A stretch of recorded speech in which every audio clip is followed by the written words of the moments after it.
Patli. Patli? Opo. Paano malalaman naman to kung original?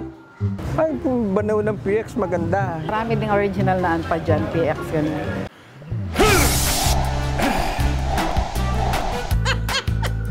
Ang ganda! Beautiful! Hey! What's happening in this country? You know me? Jimmy Saints. Hi, everyone! Jimmy Saints, as usual, at your service center. Meron na po akong babalikang istorya tungkol po sa mga naikwento ko na sa inyo. Ito po ay kung bakit nagkaroon ng PX goods. Kasi po, noong 1968 to 70, ang kasagsagan ng Vietnam War. At doon po, o dito, nagsidatingan ng mga sundalong Amerikano kasama ng kani-kanilang pamilya. Nagkataon naman na nagkulang po ang housing dito po sa base militar, dito po sa Clark Air Base. Kaya po yung mga taga-Angeles, Mapalacat, ay nagsitayuan ng mga subdivisions para ma-accommodate o ma-accommodate ang pamilya ng mga sundalong Amerikano. Sa loob ng Clark, maraming tindahan o PX, ang tinatawag na Post Exchange, na kung saan namimili ang mga pamilya nila mula sa pagkain, appliances, at sari-saring kalakal. Como maraming pamilya na kung minsan sobra ang nabili, maraming mga Pilipino ang bumibili nito sa mga asawa ng mga sundalong Amerikano. Dito nagumpisa ang paglitaw ng mga PX stores sa Angeles at Dao, Mabalacat na tinawag na Marina Arcade. Dito po sa Angeles, Mabalacat ay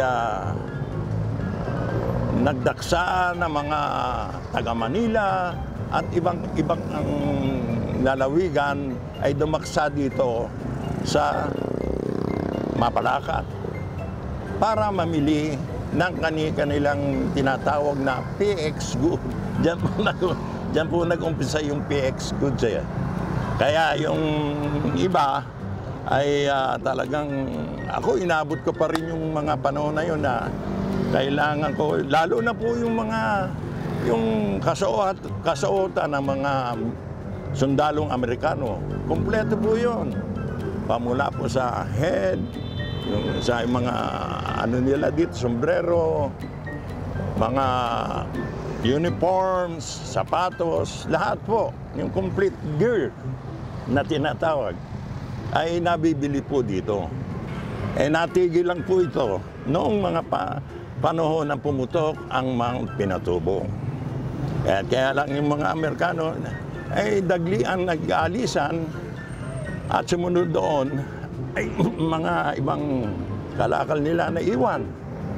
Kaya yung po mga kalakal na naiwan, mga sinasabi kong mga kasuotan ng mga Amerikano, sundalong Amerikano, ay mabibili dito sa Dao, dito po sa Marina Arcade, dito po.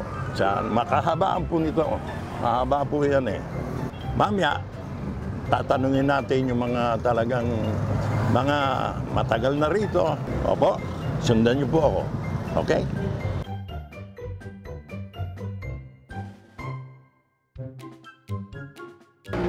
Ano po ang pangalan nyo? Ako? Patli. Ha? Patli. Patli? Opo. Amerikano. Pangalan nyo, Patli Oo naman, boss. Anyway, kasi naikukwento ko yung mga panahon na talagang kasagsagan ng mga Mga kasautan ng mga sundalong Amerikano na kompleto. Meron pa naman. Inabot ko yun eh. Meron pa naman nun. Oo, inabot ko yun, yung mga malalaki. Kaya lang mahal. Oo, Gusto ko malalaki. makakita. Mamaya, mga ito, Hindi, mga local na yan. no, hindi na. Pero na yung lang mga yan, yung... China yan. Oo, itong mga ito, gawa na lang yun dito, ano. Oo, pero original materialis niyan, bossing. Ano yan, Cordura. Kuldura. Ilan taon kayo nag-umpisa dito na pumuesto? Hindi, wala akong pwesto. Dati akong magdadrive eh. Nagdadrive. Ibig sabihin, nakikita niyo yung mga namimili, yung dumadak sa mga ibang lugar sa Manila, lalawigan. Mga araw, Nakikita niyo. Oo. Kaya, yung mga panahon na yon, naikwento ko yan dahil sa, alam mo, hindi inaasahan, pumutok yung Mount Pinatubo. Oo, pero Ay, pagkatapos ng pag pinatubo nun, di ba nag-pull out ang Amerikano that time? Pull out, Tapos, naiwan yung mga iba-ibang gagamitan. Dito napunta yung mga kalakal nila. wala, ubos na ho yun. Hindi nga, dito nga. Kasi nga, madaling maubos. Kasi nga, yung mga namimili, talagang pinapakyaw nila. Yung iba naman, may ibang negosyo, nininegosyo din nila. Nagbabuy and sell sila. Ganun po yung nangyayari. Yun ang nangyayari. Kaya yung mga, halimbawa, nabili nila ng mura, ginagawa nila ng paraan para maibenta rin nila. Ayun. Kasi may magaganda eh. Taka matibay. Matibay. Talagang Talagang work talaga yung ibabayad mo. Oo. Kagaya ng mga kasuotan ng mga sundalong Amerikano. Di po ba? Na talaga, sapatos, Lahat. yung complete gear, Lahat. di ba? Lahat. Helmet, sombrero, Lahat ng gamit ng Amerikano. bag, Matibay. lalagyan ng tubig, lahat. Kung ano yung dala-dala nila sa pakikipagdigma. Ayun, yun ang... Meron pa naman kaya lang mga mahal na body. Mahal na. Ngayon naman po ay pupuntahan natin yung mga original na PX goods. Sundan po nyo ako, ha? Tara. Ito yung mga Original, sir, oo. Original na gamit ng mga sundalong Amerikano. Yung mga US Marine natin. Oo. Kung bibili nyo ito ngayon, magkano halaga? Nasa ano po yan yung slight use, 1,008. Up and down na yan. Up and down na yun, sir. ito Tapos pong ito, Vibram, sapatos. Oo. Nasa 4,500, sir. 4,500. Wala na yung mga original na talagang black and... Wala na po yun, sir. Space out na. Oo, face out na. Ito na yung mga... Ito yung mga bago, yung mga brown, green. Kaya lang, wala nang kaso sa akin eh. Oo po, malaki Kasi yung... yung mga panahon na yun, dahil mga malalaki yung mga Amerikano, nakakabili ako ng mga pang-shooting ng mga panahon na yun eh. Meron pa nun, sir. Oo. Ngayon, wala na eh. Pero magandang gamit to. Matibay. Yung kanilang mga materialis na ginamit dito, siguradong ano. Paano malalaman naman to kung original? Ang original, sir. Original. May tatak siyang Vibram. Oo. Tapos sa materials, makikita mo naman kung gaano siya matibay. Oo. Sa materials, makikita mo naman. Yung ano eh. Malayo sa local. Malayo. Malayo. Tama po. Malayo sa mga Local natin. local na mga jungle boots. Ganda. At saka hindi naman nung kabigatan. Tama lang. Ayun. So, marami pong salamat at Thank you rin po. iikot pa kami. Okay po. Sige po. Kami iikot-ikot pa para makita natin yung iba't ibang lugar dito sa dito po sa Marina Arcade. Dito tayo sa PX Goods ng ating kabalin dito. Ito po si Kuya Lito. Kuya Lito. Kuya Lito, kamusta po kayo? Ito, mabuti naman. Itong pwesto niyo, mula nang mga pwesto kayo dito, hindi na kayo umalis. Hindi na. Sa kwenta niyo, mga ilang taon na kayo dito? 20. Mga 20 plus? Mga 30 siguro. 30? Oo. Si Kuya Lito, hanggang ngayon di nawala ng mga parang Siyempre. nandun sa loob at inabalo ko pa. Ay, hindi, sige. Inabalo ko pa si Kuya Lito. Basta Yan, si Sir makikita Jimmy, niyo okay. yung kanyang mga paninda rito, mga cakes, good me. Yan, nandito. Yan, sari-sari. Ganun pa man nagpasalamat na rin tayo sa kay Kuya Lito. Oo, Mga 20 plus years na pala siya dito. buhat nung tinayo ito, kami ang pioneer Marina. dito. Oo. Ka-pioneer. Oo, pioneer dito sa building na to. Dati hindi ganyan to, nasunog. Nasunog pa ho ito? Nasunog. Dati bahay-bahay lang ito na ano eh. Nasunog pala ho ito. Nung mag-umpisa yung Amerikano, bahay-bahay lang ito. Tapos nasunog. Pinatayo yan. Binigyan ako ng kumpare ko kasi sa kanila yan. Yung pwesto niya, binigay niya sa akin. Kaya nakapwesto kami dito. Isipin nyo yung negosyo talaga. Kailangan talaga matyaga eh. Hindi basta-basta ganoon lang hahawakan ng negosyo. Kailangan ikaw mismo eh. Oo. Palagay ko, may pamilya na kayo nung mga panahon na yun.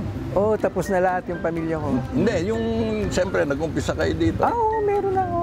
Meron na kayo Nag-uumpisa pa lang ako, mga bata pa mga yung bata. Ngayon, tapos mga na lahat. professional na. Oo, professional lahat. Salamat naman. Yung panahon ng PXA, alam ko, siguro ito, tawid pa ron. Lahat yan, PX yan. Lahat yan, walang ganyan, walang made in China, puro made in USA, basta PX. Saan yun naman nung yan? Yun yung, sino mga supplier yun yung mga Yung panahon mga asawang Amerikano, yung mga dependent. Ayun, natin. yun ang sinasabi ko. Yung mga Yung sobrang nabili nila, ibinebenta rin nila, na which is, nagiging negosyo ng ating mga kababayan. Tama. Ngayon, eksakto. Okay. Okay. Elito, Okay. salamat po. Okay. Nandito po tayo sa isang namamahala po ng Marina Arcade.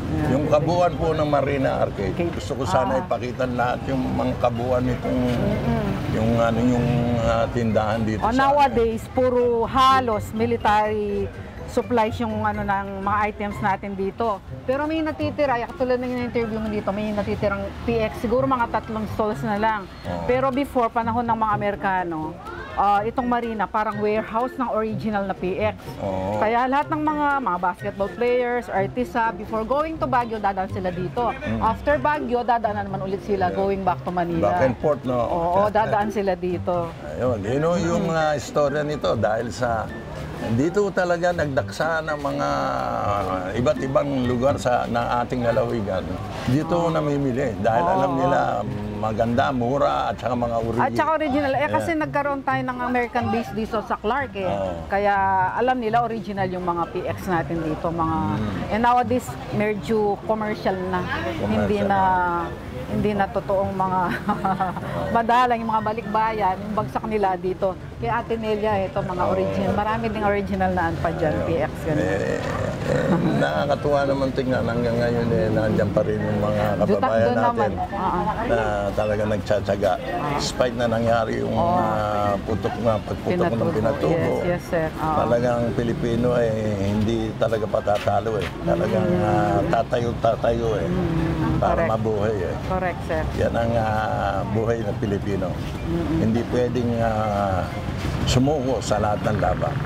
Okay? At salamat naman na ulit yung Mabalacat, especially Pampanga. Ayan, natayo ulit ang mga hindi nagpapatalo talaga ng mga Pinoy. Ayan. Okay. Salamat po. Ayan si Miss Ruth Dueñas.